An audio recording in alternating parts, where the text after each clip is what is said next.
¿Qué tal? ¿Cómo le va? Muy buenas tardes. Como todos los martes a esta hora, como siempre es un gusto y agradecemos que nos acompañe en este espacio para hablar pues de temas que nos interesan a los mexicanos, por supuesto temas que tienen que ver con el estado de Hidalgo y como todos los martes pues un gusto acompañar en este espacio a mi colega y amigo Enrique Lascano. Enrique, muy buenas tardes. ¿Cómo estás, Miguel? Me da gusto saludarte, a ti, a quien nos hace el favor de acompañarnos en Hidalgo hoy. Y hoy vamos a tocar varios temas que de alguna o de muchas maneras se entrelazan, Miguel, en una visión, digamos, no casera, no doméstica, sino de fenómenos o problemas que se repiten en varias partes del mundo. Fíjate que desafortunadamente, y no creo que para bien, salvo que de todo esto salgan aspectos positivos, lo que ha estado marcando la agenda mediática desde el 20 de noviembre, incluso antes, perdón, desde el 20 de enero, es la toma de posesión de Trump, las órdenes ejecutivas, ya hemos hablado aquí del tema de la migración, el tema de la seguridad, el tema comercial, y aunque hace 8 días comentábamos que después de la llamada de la presidenta Sheinbaum con Trump, y por otro lado también de la llamada del primer ministro Trudeau, que por alguna razón allá le dicen los gringos el gobernador cuando no es el gobernador, sino es el primer ministro, pues acordaron que habría una pausa de un mes para que México y Canadá realizaran algunas acciones que, a juicio de Donald Trump, muestren su voluntad para contener el flujo de migrantes y el flujo de fentanilo que él acusa que entran por sus dos fronteras, la norte y la sur, ¿no? Entonces, bueno, pues esto se recibió con mucho ánimo porque pues había un clima de entendimiento y de negociación a través de los jefes de Estado de estos tres países. Y inmediatamente México, lo hemos visto en los últimos días, envió 10,000 tropas, 10,000 efectivos de la Guardia Nacional a la zona fronteriza en distintos puntos donde se encuentran los cruces más importantes, tanto de mercancías como aquellas fronteras en donde pues, se concentra el mayor número de extranjeros que quieren cruzar Estados Unidos, ¿no? Aquí, Enrique, ya creo que lo habíamos comentado, y yo decía que en realidad es muy poco lo que pueda lograr México, que sea cuantificable, por el solo hecho de tener muchos policías en la frontera. Porque ya sabemos que los narcotraficantes pues no van a enviar sus productos precisamente por esas zonas que están muy bien custodiadas. Ahora hemos visto que ya del lado mexicano detienen algunos vehículos que les parecen sospechosos, los revisan, etcétera. Pero los narcotraficantes tienen muchas formas de hacerlo, por mar, ahora los mandan por drones, por túneles, etcétera. Entonces, ¿qué es lo que buscaba Trump para empezar? Él buscaba estas imágenes impactantes, mediáticas, ¿no? Donde él le puede decir a sus votantes, a su electorado, vean cómo ya conseguí que México redoble la seguridad en la frontera, porque visualmente el ver llegar a todos estos convoyes, estos contingentes de soldados mexicanos, desplegarlos a lo largo de las fronteras, de las garitas de las fronteras, pues eso tiene un impacto visual, ¿no? Que eso es realmente lo que a Trump le Sí. importa, ¿no? Pero yo dudo mucho, y eso es lo que a mí me preocupa, que esto para fines prácticos tenga algún efecto. En el caso de los migrantes, ya habíamos comentado que al cerrar prácticamente la frontera, al eliminar la aplicación de las citas a distancia para después, de alguna manera ordenada, entrevistar a los que piden asilo, pues eso ya lo había logrado y ahí eso le va a generar o le está generando ya a México otro problema, que es el de los Bastante duro. migrantes extranjeros que se quedan en nuestro país y los mexicanos que están regresando, porque también se piensa de manera equivocada que la mayoría de los migrantes que regresan son de otros países y en realidad son mexicanos que tuvieron que irse en los últimos años, ya sea por falta de oportunidades de empleo o por la inseguridad que priva en algunas entidades. En conclusión, lo que te quiero comentar es que estas medidas a las que aceptó México eh, le cumplen a Trump en lo mediático, en lo impactante, en lo visual, pero que no creo que tengan un gran efecto en el corto y en el mediano plazo. Y lo peor es que Trump pues, nos tiene la espada o la bota puesta permanentemente porque dependiendo de cuál sea su estado de ánimo, son sus declaraciones. El domingo estuvo en el Super Bowl, en el Supertazón. Dicen que le iba a Kansas. Kansas no solo perdió, sino que le pusieron una paliza. Es el primer presidente en haber ido a un Supertazón. Nunca nadie había ido porque no se querían exponer a los abucheos o a distraer o a crear algún clima diferente al de que se vive en los partidos de fútbol americano.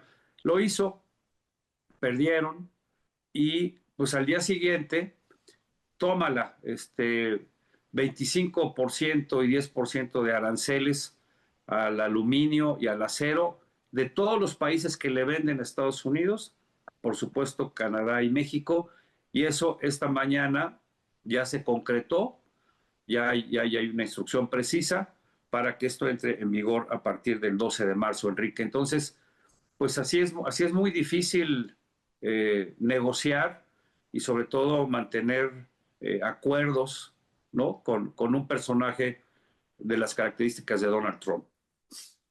Mira, pero no hay sorpresa, Miguel, ¿no? Es decir, ¿No? en realidad no tendríamos que llamarnos a sorpresa, sorprendidos, porque es una forma ya conocida de actuar de Donald Trump, un hombre que era capaz de despedir a un secretario de Estado después de haber estado platicando con él, ¿sí? Y despedirlo por Twitter, antes, pues, ahora ex, sin que se lo hubiera dicho al secretario y habiendo estado con él hacía unos minutos. ¿No? Es un hombre impredecible, es un hombre que es capaz de hacer esto, ¿no? Es un hombre muy visceral. Yo recuerdo un libro que se llama Miedo, en español, que sacó Woodward, este destacado periodista que junto con su compañero fueron los investigadores del caso Junto con Watergate, Bernstein, sí. Bernstein, ¿no? De esta historia de, de la entrada ilegal y la grabación y todo lo que se dio en el caso de Watergate, este edificio de los demócratas que está frente al Potomac, ahí en Washington. Y él decía en el libro que los cercanos, el staff cercano al presidente Trump, le ocultaban documentos. Por ejemplo, mencionaba el caso de prepárenme un plan para atacar a Corea del Norte, ¿no? Un ataque a Corea del Norte. Lo quiero mañana en mi oficina. Y se lo ocultaban y se le pasaba, ¿no? Porque es de improntos, ¿no? Entonces, efectivamente, mantener una relación cordial, diplomática, que fluya con un gobernante así es muy difícil, porque un día se para con ganas de que sea su amigo y al otro lo contrario, no sabes cómo actuar, no puedes tener una línea política o diplomática con él si de pronto, sin que haya ningún tema de por medio, pues decide que ya le caíste gordo, o que eres el enemigo, o que no cumples, o lo que sea. Es muy complicado, realmente. ¿Te Pero acuerdas? no se puede llamar a sorpresa. Sí, por supuesto, porque ya sabemos cómo es su actitud, su carácter, es un tipo, yo no sé si es bipolar, ¿no? Volátil, volátil. Algunos psicoanalistas que lo han analizado a distancia, pues le encuentran un montón de patologías, ¿no? Empezando por el narcisismo, puede ser hasta una especie de sociópata, ¿no? En donde al parecer disfruta el daño que hace. Fíjate, Bill Clinton, el presidente de los Estados Unidos, él decía que cuando llegó a la presidencia se volvió muy cuidadoso en lo que decía, cómo lo decía y cuándo lo decía. Porque independientemente de que eso se transfiera a acciones concretas, simplemente el hecho de que un presidente de Estados Unidos diga algo ya tiene un impacto inmediato en las bolsas, en la paridad, en las inversiones, en todo, ¿no? Y en ese sentido, Trump es un presidente muy irresponsable, porque además lo que dice en ese momento tiene un impacto mediático que ahora con las redes se multiplica y entonces el impacto se vuelve real, ¿no? Ya sea que los inversionistas entren en pánico, compran, venden, esto genera una gran volatilidad en los mercados financieros, en la paridad con las principales monedas. Hay que señalar que tan solo cuando estuvo Donald Trump en el foro de Davos, en Suiza, vía remota, había dicho que México estaba trabajando bien y Canadá no, ¿no?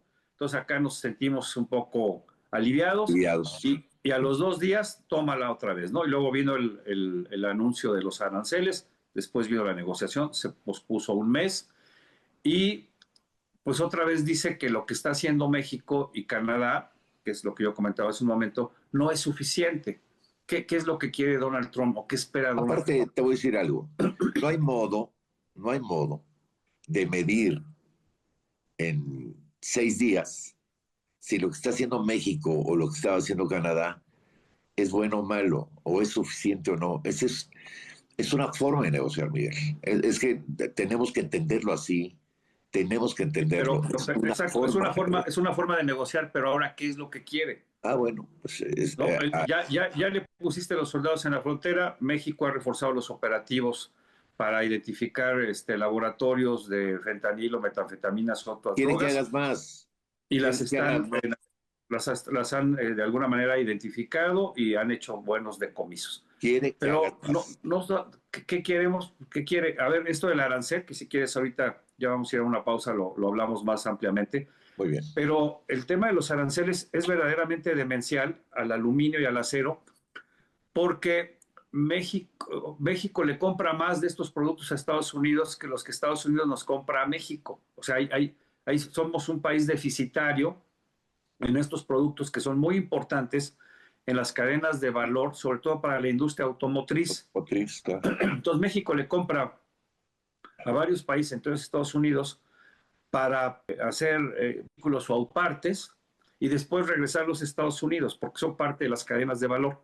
Bueno, pues hoy decía Marcelo Ebrard en la mañanera que no se justifica este arancel precisamente porque hay un déficit mexicano de lo que compramos. El argumento de Estados Unidos es que China nos vende los ingredientes, digamos, los insumos para fabricarlo así y de esta manera violar el TEMEC, ¿no? Y hay una especie de dumping de China, pero es algo que no tiene una lógica comercial, no tiene una lógica de producción. Entonces, lo que no se sabe bien a bien es si los asesores de Trump están conscientes de todo esto y piensan igual que él, pese a las consecuencias que tiene para su Pues mismo para que país. ¿Y te veas. parece? Vamos a una pausa y regresamos para retomar estos temas.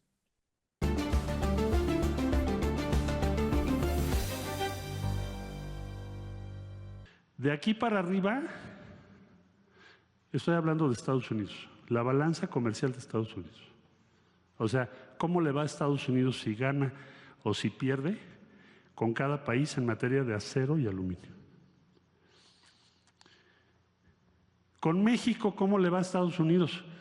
Pues nos vende más, nos vende casi 6,897 millones de dólares más de lo que nosotros exportamos. Por lo tanto, su balanza es favorable. Imagínense, esta va en color verde. Como si hicieran ustedes un balance. Está en verde porque los números están a tu favor. Están en favor de Estados Unidos. Nosotros importamos más de lo que exportamos. Australia está en rojo porque Estados Unidos tiene un déficit de 315 millones de dólares. Quiere decir que Australia pues, le vende más de lo que Australia importa. En el caso nuestro nos venden más ellos. Aquí Australia le vende 315 millones de dólares más a Estados Unidos de lo que importa. Vean Canadá, 9.675 millones de dólares. Es muy diferente su circunstancia. En el caso de Canadá, pues Canadá le vende mucho más acero a Estados Unidos del que importa de Estados Unidos. China. Estados Unidos importa directamente de China casi 14,000 millones de dólares. Ese es su déficit. Es decir, importa de China casi 14,000 millones de dólares más de lo que les compra China a ellos. Pero nosotros tenemos superávit. Sería un caso, si se llegara a imponer a partir del 12 de marzo, muy inusual, porque se estaría imponiendo una tarifa a un país al que tú Estados Unidos, le vendes más. Bueno, pues veíamos y escuchábamos lo que dice el secretario de Comercio mexicano, Marcelo Ebrard, con respecto, y pues tiene razón. No tiene lógica, Enrique, comercial, este impuesto arancelario al aluminio y al acero mexicanos, porque ya decíamos, México le compra más que lo que le vende, y como es un elemento, una materia prima básica para las cadenas de producción de vehículos, de autopartes y de otros productos, pues pareciera que esto tendría un impacto en la producción de vehículos y en el costo de los mismos cuando regresen a Estados Unidos. Sin embargo, el argumento de Trump, estaba yo leyendo, según él, dice que los aranceles son parte de una estrategia económica que incluye recortes de impuestos y una mayor producción energética, lo que ayudará a reducir los precios. Pues esto no lo sabemos, porque además recordemos que a Donald Trump es un negacionista del cambio climático, no le gusta las energías limpias y renovables, él prefiere utilizar hidrocarburos, utilizar carbón, etcétera. Entonces no parece muy lógico este programa de reducción de consumo de energéticos. Ahora, también, Enrique, hay que recordar que no es la primera vez que esto sucede, ¿no? Biden había puesto aranceles también al principio de su administración, y el mismo Trump había puesto también aranceles al aluminio y al acero en su primera administración. ¿Qué significa esto? Bueno, que lo han hecho y después han dado marcha atrás, me imagino que porque no ha sido una decisión positiva o inteligente para sus producciones y sus mercados. México, incluso cuando se presentaron los aranceles por parte de Biden, porque también se decía que México que los chinos nos vendían acero y aluminio, y aquí se hacía pasar como producto mexicano y se exportaba. Esto cambió porque hay ahora ya un control, hay una especie de sello de garantía que precisamente evita y demuestra que México esté incurriendo en estas prácticas. Ahora, decía también Marcelo Ebrard que, pues afortunadamente, están abiertos estos canales de comunicación y de discusión entre funcionarios mexicanos y estadounidenses. Vamos a ver si realmente tiene esto un efecto, o pues es una decisión aparentemente ya firme, ya tomada. Cuando lo anunció Trump, la presidenta Sheinbaum en la mañanera ayer dijo, y creo que tenía toda la razón, que pues México no iba a hacer nada, que iban a esperar hasta que esto fuera oficial, y en función de ello pues ya tomar algunas decisiones. Pero bueno, pues ya hoy, este martes, pues hay una imposición de aranceles de Estados Unidos al acero y aluminio mexicanos, lo cual pues todos estamos de acuerdo, Enrique, que parece ser una muy mala idea. Bueno, sí, sí, incluso hasta para ellos, ¿no? Es una realidad, pero como fue global, como fue una medida global, y tampoco sería una buena señal, digamos, para la lógica de Trump, el excluir a México de la misma, ¿no? Porque en realidad de lo que se trata es de presionar a nuestro país para obtener beneficios de el comportamiento del gobierno de México en algunos puntos que el propio presidente Trump ha exigido. El cuidado de las fronteras, el trasiego de droga, la entrada de migrantes. Si a México, digamos, se le consintiera, si me permiten el término, ¿no? Excluyéndolo de estos aranceles que está aplicando a todo el mundo, sería también una señal, digamos, eh, equivocada para la lógica, repito, americana, es decir, no vamos a consentir a un país, aunque la venta sea como tú explicabas hace rato, ¿no? El intercambio de venta de estos productos, ¿no? Uno no entendería por qué una aplicación de un arancel así, cuando en realidad pues hasta les perjudica, pero creo que las señales son más importantes, ¿sí? Entonces, tener presionado a México le funciona ahora para otros temas que son más importantes que a lo mejor el aluminio y el acero, Miguel. Pero fíjate, en su primer presidencia también impuso aranceles a todos sus importadores, pero eximió a México y a Canadá. En esa ocasión sí los puso en una lista. Porque estaba ya encima el Temec, Miguel. Sí. Ah, bueno, ahora De este hecho, nuevo. acuérdate tú que van negociadores todavía en la administración de Peña, sí, van Ujú. negociadores ya a Estados Unidos a empezar a ver el Temec. Fíjate, pero ve, interesante, viendo los datos, en la primera presidencia de Trump le puso aranceles al aluminio 25% y al acero 10%. En la presidencia de Biden, él le impuso al revés, 25 al acero y 10 al aluminio. Después México hizo ahí, como decíamos, algunos ajustes y esto después quedó sin efecto. Y ahora, pues son 25 al acero, 10% al aluminio. Ahora, esto va a entrar en vigor a partir del 12 de marzo. Veto a saber, ¿no? Vamos a ver qué pasa. Como que es un plazo, digamos, casi de un mes aproximadamente. Sí, Igual para negociar, ajustar, o simplemente que México revise con Estados Unidos, y lo mismo hará Canadá, cuáles son los números y sobre todo cuáles son los impactos, ¿no? Pero en el fondo lo que parece y creo que es esa necesidad imperiosa de Donald Trump de, de manejar obviamente la agenda mediática a través de decisiones o anuncios muy agresivos para sus socios comerciales, no importa quiénes son, ¿no?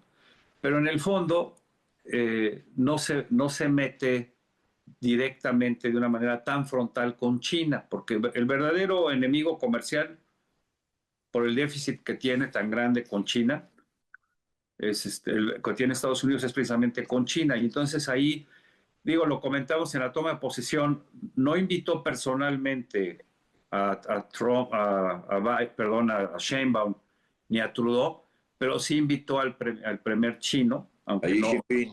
aunque no asistió, ¿no? Entonces, pues esto también tiene que ver un poco con el doble discurso y la doble moral de algunos estadounidenses, Enrique. Sí, bueno, aquí se recuerda aquella vieja máxima de que Estados Unidos no tiene amigos sino intereses, Miguel. Y yo creo que se Y explica. tiene, pero fíjate, tiene socios y nosotros somos socios y obviamente hay intereses y aún así, pues el trato no es el que debiera ser. Vamos a suponer que tenga razón, ¿no? Y que la medida que está tomando sí es positiva para la producción de su país. Pero lo que dista mucho del buen vecino son las formas, Enrique. No, bueno, por supuesto no se ha caracterizado. ¿Tú te acuerdas en la primera presidencia de Trump? imágenes donde Angela Merkel, ¿te acuerdas? Dándole la mano y él volteándose y dejando de saludar a alguno de los primeros ministros o presidentes, regañando a otros, ¿no? Hablando muy mal de, por ejemplo, del de Australia. No, no digo, por supuesto, no se le dan las formas, ¿no? Acá diríamos en México, pues que es poco educado, ¿no? En las Sí, formas. sí, sí, bueno, pues hay muchas muestras, ¿no? Incluso cuando fue recibido por la reina Isabel, ¿te acuerdas allá en Inglaterra? Sí, Que la sí, reina mejor, ella fue la que le hizo el feo y después se siguió caminando sola, porque sí. pues entiendo que muchos, y de hecho más adelante vamos a hablar también sobre temas de migración y cómo están viendo esta situación en Europa con la maestra en ciencias políticas, con Fiona Arroyo, quien conoce muy bien esta situación. Pero mira, leyendo sobre este tema del que hemos estado hablando, uno de los principales países que más afectado va a resultar es Brasil, porque Brasil es el principal exportador de acero y de aluminio no solo a Estados Unidos, sino sino a otros países. Y como mencionabas, ahora digamos que la estrategia de Trump no está dirigida específicamente a Brasil, sino que pone un arancel general, pero pues en el fondo habrá países que resulten, si es que esto se aplica, mucho más afectado. Ahora, la pregunta es, ¿tiene Estados Unidos en estos momentos la capacidad para producir todo el acero y todo el aluminio que requiere a precios competitivos que no impacten la elaboración final de productos terminados, vehículos, etcétera, Ya lo y veremos. que no incremente el precio y que no genere inflación? Pues eso no lo sabemos, ¿no? Y sobre todo en el caso de Canadá, pues también es otra vez lo mismo que con México, ¿no? Aparentemente liman las perezas, llegan a acuerdos, se comprometen a llevar a cabo un plan de acción, reforzar la seguridad fronteriza, ahí sí con un costo muy elevado para los canadienses, reforzando la vigilancia con drones, con inteligencia artificial, con equipos especiales, con personal. Y bueno, pues nuevamente también pues les da un trancazo. Porque mira, Canadá es el principal proveedor de Estados Unidos, tanto de acero, es un negocio que vale cerca de 11.200 millones de dólares. E incluso Canadá yo estaba mal, está por delante de Brasil, de México, Corea del Sur y Alemania, y también en el caso del aluminio, que básicamente Estados Unidos le compra a los Emiratos Árabes Unidos, a Rusia y a China. Es decir, pues México no tendría por qué pintar en esta imposición de aranceles, pero pues Bueno, ya pues ahí se está. verá qué pasa de aquí al 12 de marzo. Si te parece, vamos a hacer una pausa. Regresamos para hablar de el aniversario de la Constitución mexicana, el pasado 17, perdón, el pasado 5 de febrero. Vamos a escuchar al abogado Julio Jaramillo para que nos dé su punto de vista y vamos a hablar también un poco de cómo se está viendo el tema de la migración en Europa. Vamos a una pausa y volvemos. Volvemos.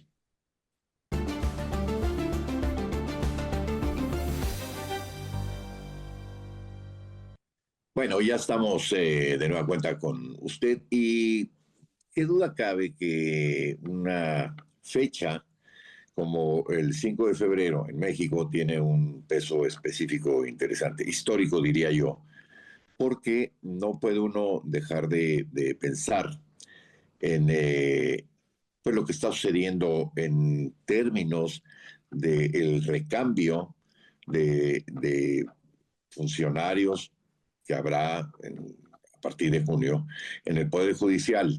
¿Sí? El 5 de febrero del 17 se firmó en el Teatro de la República, bueno, en ese entonces Teatro Iturbide, hoy Teatro de la República, se firmó a a convocatoria del varón de Cuatro Ciénegas, de Venustiano Carranza, eh, bueno, se discute primero ahí, el constituyente del 17, discuten para, digamos, llevar a la Carta Magna todos estos anhelos que se dieron, reivindicaciones en el primer movimiento social del siglo XX, que fue la Revolución Mexicana. Y ahí se discute y finalmente se aprueba un documento, la Carta Magna, ¿sí? Y hablar de esa fecha es hablar de muchas cosas, de cómo está el Poder Judicial, de cómo está la aplicación de la norma, el Estado de Derecho, muchas reflexiones, ¿sí? Y vamos a escuchar a un destacado constitucionalista, el doctor Julio Jiménez, a hacer una reflexión sobre lo mismo. Miguel, si te parece, vamos a escuchar al doctor Julio Jiménez. Adelante, Julio. Bienvenido. ¿Qué tal, Enrique? Qué gusto saludarte a ti y a tu importante auditorio. Es un gusto, como siempre. Como bien refieres, acertadamente comentas. Esta semana ha sido una semana muy importante en la conmemoración del pasado 5 de febrero, pues 108 años de la promulgación de nuestra Constitución vigente de 1917. Un evento, sin lugar a dudas, un evento republicano, un evento donde pues el gobierno federal, la titular del Poder Ejecutivo Federal, la doctora Claudia Sheinbaum Pardo, hace honor a este compromiso por refrendar, por hacer honor a este constituyente del 17. Y bueno, en este importante evento, pues refrendó su compromiso democrático. Refrendó una máxima de, pues, uno de los principales, pues yo diría, luchadores o activistas o precursores de la democracia, don Francisco I. Madero. Sufragio efectivo, no reelección. Evidentemente es importante reconocer que la doctora Sheinbaum impulsó este 5 de febrero, presentó 20 iniciativas, 18 constitucionales y 2 a leyes complementarias, leyes secundarias, legales. Evidentemente, dentro de este importante y ambicioso paquete está la reforma constitucional para que se acabe la reelección a cargos de elección popular. Eso quiere decir que ningún cargo de elección popular puede ser objeto de reelección y tampoco puede haber nepotismo. Esto quiere decir que ningún familiar consanguíneo puede ocupar un cargo de manera inmediata, sucediendo a cualquier otro familiar, directo o indirecto. El nepotismo es una de las asignaturas que ha asumido este gobierno y que la doctora Sheinbaum está refrendando en esta iniciativa de reformas para combatir el nepotismo, acabar con la corrupción, el tráfico de influencias, el compadrazgo, el amiguismo, el pago de facturas o el pago de favores, y con ello también acabar con la reelección inmediata, sufragio efectivo, no reelección. Se acabó la reelección de cargos de elección popular y bueno, con ello siento un presente democrático fundamental en este contexto de transiciones, reformas fundamentales para fortalecer nuestra Constitución, nuestro gobierno y un nuevo régimen en el que hoy México se encuentra en una franca transición. No sé qué opinas, Enrique. Efectivamente, Enrique, esta reforma, esta iniciativa que ha propuesto la doctora Sheinbaum es fundamental, porque viene a sentar las bases precisamente para que no haya ningún acto de favoritismo familiar, ningún acto de compromiso personal, no haya tráfico de influencias, no haya familiares ni familias enteras en diversos cargos de elección popular y tampoco haya cargos de herencia, ¿no? No son legados, son representaciones populares. Y la doctora Sheinbaum ha entendido perfectamente este importante momento histórico, democrático y político, y por ello entiendo que está impulsando esta reforma constitucional, 18 reformas constitucionales y 2 a leyes secundarias federales. Es muy importante y estaremos muy atentos a lo que se desahogue en el Poder Legislativo, cómo se discuta, el posicionamiento, obviamente, los argumentos y el contraste de opiniones. Será muy interesante. Este es mi comentario de hoy. Enrique, a tus órdenes. Excelente tarde. Bueno, pues ahí está, Miguel, la reflexión del doctor Jiménez. Pues mira, fue un evento muy distinto a los de prácticamente todos los años previos. Primero porque es la primera vez que una mujer, ¿no?, preside esta ceremonia republicana con la llegada de la presidenta Sheinbaum. Y dos, porque no estuvo, en este caso, la presidenta de la Suprema Corte de Justicia, que no fue invitada y que pues fue una decisión muy cuestionada, porque al tratarse de un acto republicano, y si la República está integrada por tres poderes, que son el Ejecutivo, el Legislativo y el Judicial, pues lo que había prevalecido es que más allá de filias o fobias entre los líderes de estos tres poderes, pues convivieran en un evento de esta naturaleza. Eh, Se decidió no invitar a la presidenta Se Norma habló Piña. de faltas de respeto al Ejecutivo y al Legislativo. Pues digo, ¿cuántas faltas de respeto no ha tenido o no ha tenido en la historia miembros del legislativo con los presidentes, ¿no? Y no por eso no se les invitaba a Querétaro, ¿no? Bueno, fue una decisión, yo creo que pensada, eh, y bueno, pues finalmente se dio en este marco y se dijeron cosas interesantes ahí en la ceremonia, Miguel. Sí, pero vuelvo a lo mismo, o sea, se invitó solo a tres ministras que son afines al movimiento actual, a Morena, y eso habla de un ejercicio de selectivo o de discriminación, ¿no? Porque como diría mi abuelita, o todos coludos o todos rabones, ¿no? Y en este caso, pues solo invitas a los que te caen bien o a los que han sido eh, empáticos con tus posiciones o tus movimientos, y no invitas a los otros porque se han portado mal o han sido groseros. Pero curiosamente, Enrique, precisamente este 5 de febrero marcó toda la agenda electoral del año pasado y la agenda legislativa de la legislatura pasada y la entrante, porque recordemos que el año pasado, el 5 de febrero, fue cuando el presidente López Obrador mandó toda esta batería de iniciativas de reformas constitucionales con la esperanza, como sucedió, que su movimiento tuviera la mayoría, las mayorías calificadas, o que construyera o consiguiera las mayorías calificadas tanto en la Cámara de Diputados como en la de Senadores, para poder pasar todas estas reformas y en especial la reforma judicial, que pues hoy ha estado muy complicada, empezando por la integración de las listas de los aspirantes, la evaluación de los mismos, la publicación de los mismos, hasta llegar a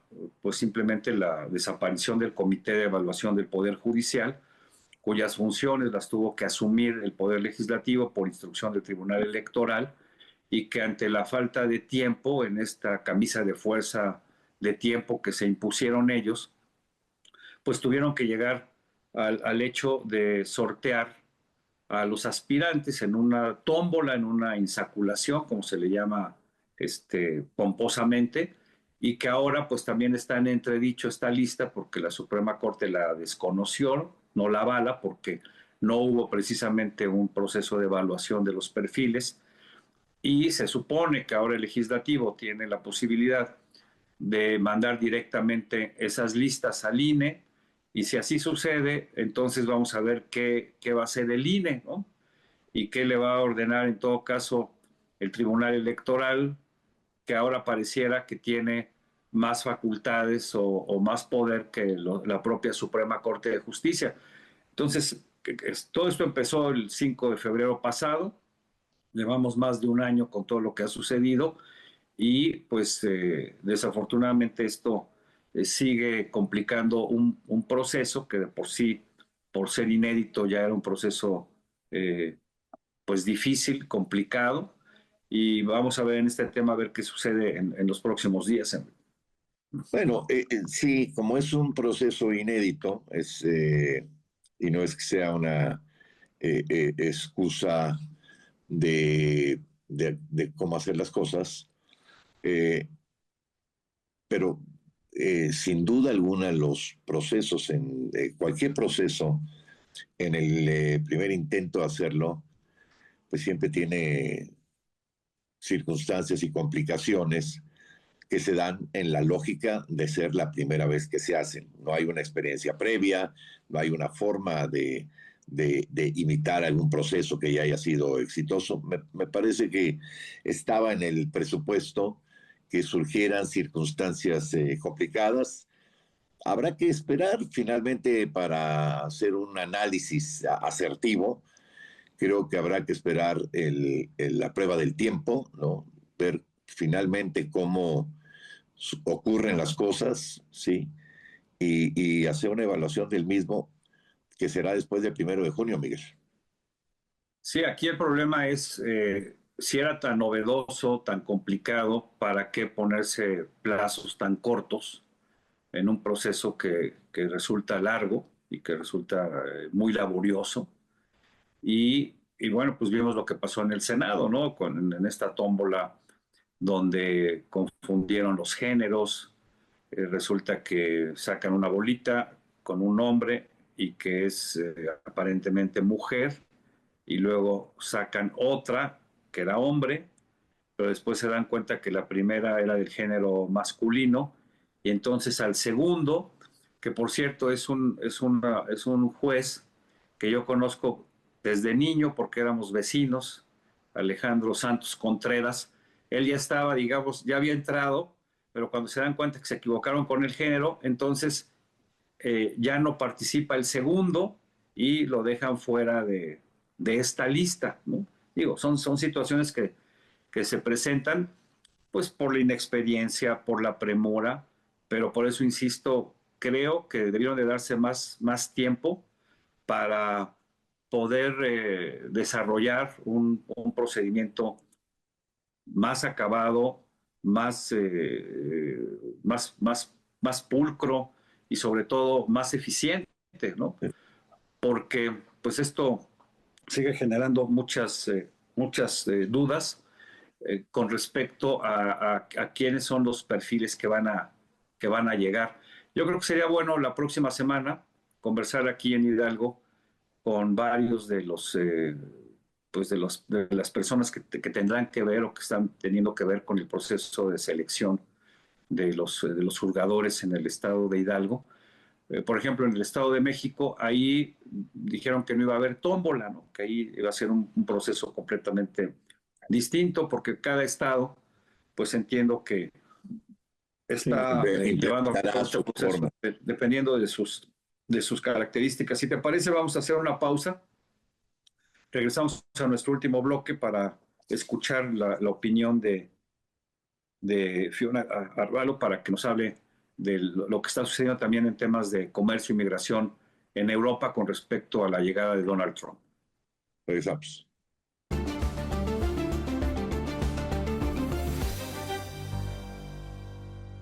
Bueno, ya estamos de nueva cuenta con usted y vale la pena conocer otras realidades, cómo se están procesando estos cambios en el mundo.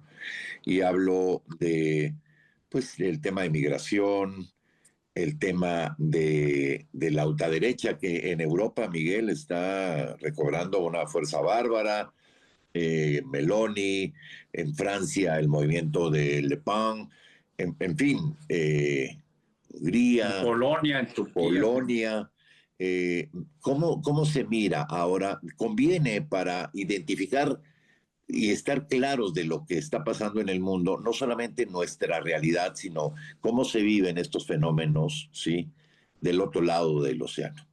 Y para tener más claro, le hemos pedido a la corresponsal en Europa, Fiona Arvalo, que nos haga una pieza, ¿sí? de cómo se están viviendo estas cosas en el viejo continente. Muy buenos días, Enrique, y muchas gracias por el espacio, muchas gracias a todos los que nos escuchan.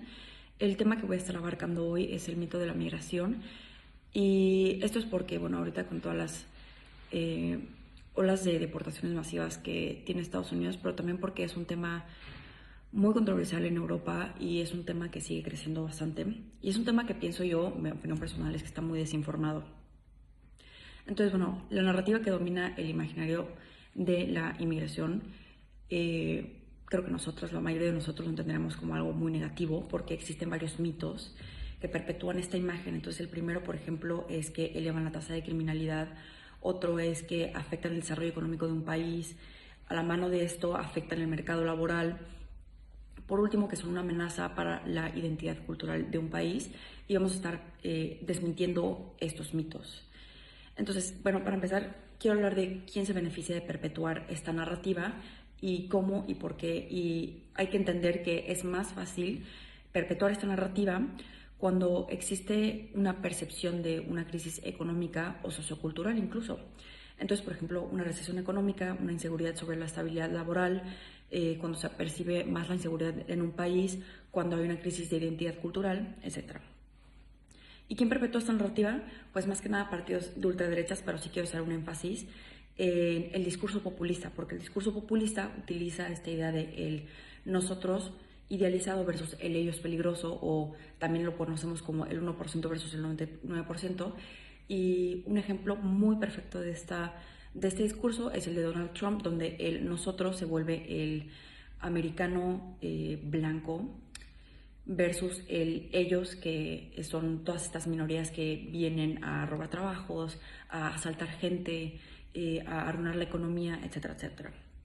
Entonces, en vez de esto se busca perpetuar una esencialización de una comunidad homogénea a través de la promoción de política identitaria. Este es un término relativamente nuevo en las ciencias políticas, donde básicamente se busca enfocar en los derechos de una raza específica, una etnia, una religión, una nacionalidad, incluso, bueno, de una comunidad en particular, en específico, ¿no?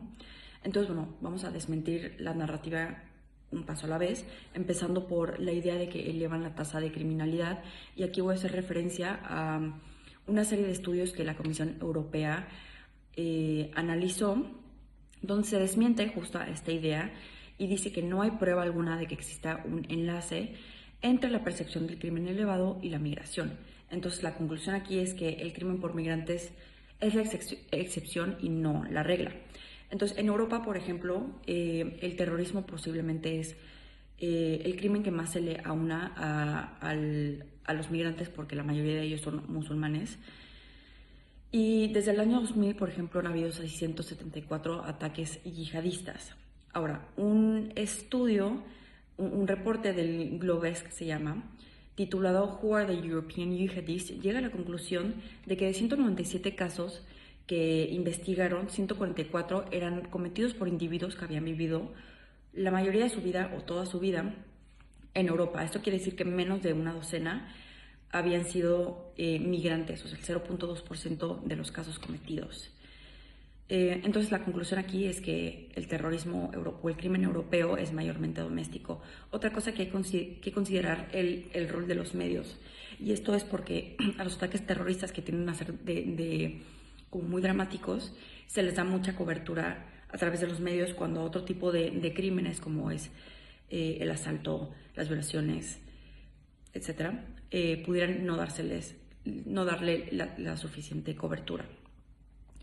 El siguiente mito es que afectan el desarrollo económico, y múltiples estudios han llegado a la conclusión que lo contrario es la realidad. Entonces, esto es porque llenan vacantes laborales y también porque aumenta la competencia por empleos. Y quiero hacer referencia a un autor, Michael Clemente, quien escribe The Wall of Nations, y él sugiere que si la gente pudiera migrar libremente, el mundo sería 2 veces más rico. También quiero hacer referencia al Fondo Monetario Internacional, que sugiere que si se aumentara 1% en adultos migrantes, se elevaría el PIB un 2%, porque habría un incremento de productividad. Esto naturalmente depende de las políticas migratorias que existen en un país. Si restringen mucho esta idea, pues naturalmente esto no va a suceder. Otro tema muy polémico pues es la contribución fiscal, el típico discurso de que vienen a gastar más de lo que invierten, y esto simplemente no es correcto. Los estudios sugieren lo contrario, que con las políticas correctas pues el flujo de impuestos incluso incrementa. Y esto es porque se llevó a cabo un estudio en países de la OECD que se evaluaron por más de 50 años y llegaron a la conclusión de que los migrantes incluso contribuyen más al erario público de lo que ellos reciben a cambio. Y esto puede ser porque muchos de estos migrantes son jóvenes que vienen a trabajar y terminan regresando a sus países, entonces no utilizan estos bienes, ¿no? Aunado a esto, pues está la idea de que afectan el mercado laboral, esta idea de que los migrantes vienen a robarnos el trabajo, y esto simplemente no es cierto. Encontré una estadística muy interesante. Entonces la conclusión aquí es que no roban trabajo, sino que vienen a reemplazar a los que se jubilan. El dato es que más de 60 millones de baby boomers, que es la generación más vieja que existe en Estados Unidos actualmente, se está retirando naturalmente. Ya es gente en sus 80 años, perdón. Entonces, la tasa de natalidad local no es suficiente para reemplazar a toda esta gente, por el cual se beneficia mucho de este tipo de inmigración, que nuevamente es gente muy joven por lo general. Finalmente, esta idea de que amenazan la identidad cultural o la identidad nacional incluso, y esto es naturalmente porque esta gente viene hablando diferentes idiomas, practican religiones distintas, a veces se visten y se comportan de maneras diferentes, y a veces también sucede que nosotros no percibimos que se incorporen a la cultura del lugar al que migran.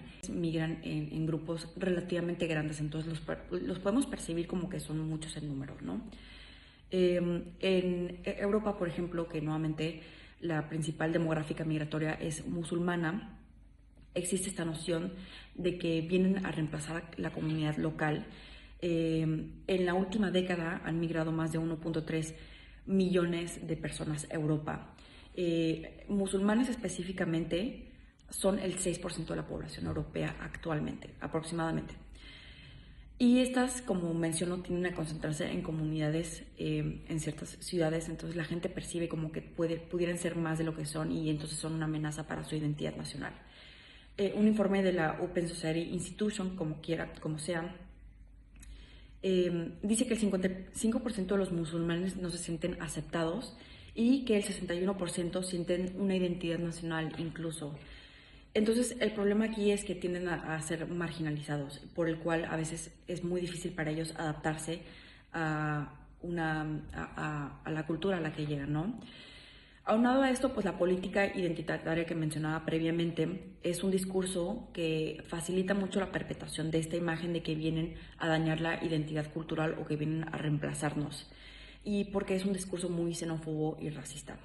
Y bueno, para concluir este reporte, quiero terminar con una frase del comisario de investigación de la Unión Europea, Philip Buskin, quien dijo: la ignorancia es la base del racismo. Y 100% lo creo en este sentido. Claramente los números indican lo contrario. La inmigración es algo que puede ser muy positivo para la economía local de un país, para el desarrollo cultural de un país, porque la cultura crece, la cultura evoluciona, y pues en muchos otros aspectos. Así las cosas, creo que es muy interesante, como decimos, quitarnos la mirada del ombligo, ¿no? Porque luego nos encerramos mucho en cómo vemos las cosas desde aquí, pero pues estamos viendo que esta percepción y preocupación es global con la llegada de Trump, porque pues su influencia es enorme. Hemos visto, ¿no?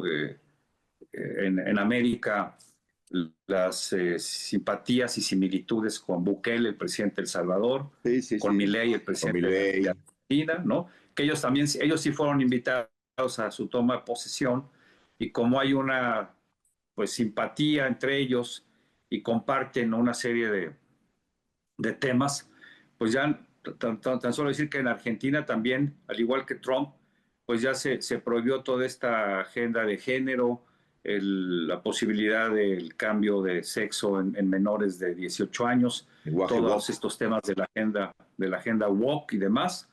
Y bueno, pues nos guste o no, Enrique, pues es lo que está sucediendo en México y en el mundo a raíz de la llegada de un personaje tan controversial y tan peculiar como es Donald Trump. Pues habrá que ir siguiendo de cerca este asunto, porque pues ya sabemos que es capaz de cambiar de una hora a otra, ya no diga usted de un día o de un tiempo, ¿sí? Entonces habrá que seguir, y lo seguiremos haciendo en este espacio. Imagínate qué difícil trabajar con él directamente, qué difícil para su esposa, y me imagino que para los hijos, ¿no? Porque lidiar con un personaje así, hijo, no es nada fácil. Pues ya nos vamos, Sí. Enrique, se nos acabó el tiempo. Gracias, Miguel. Gracias, Omar. Gracias a todo el equipo de producción. Gracias a usted que nos hizo el favor de acompañarnos. Nos vemos y nos escuchamos el próximo martes. Hasta pronto. Hasta la próxima.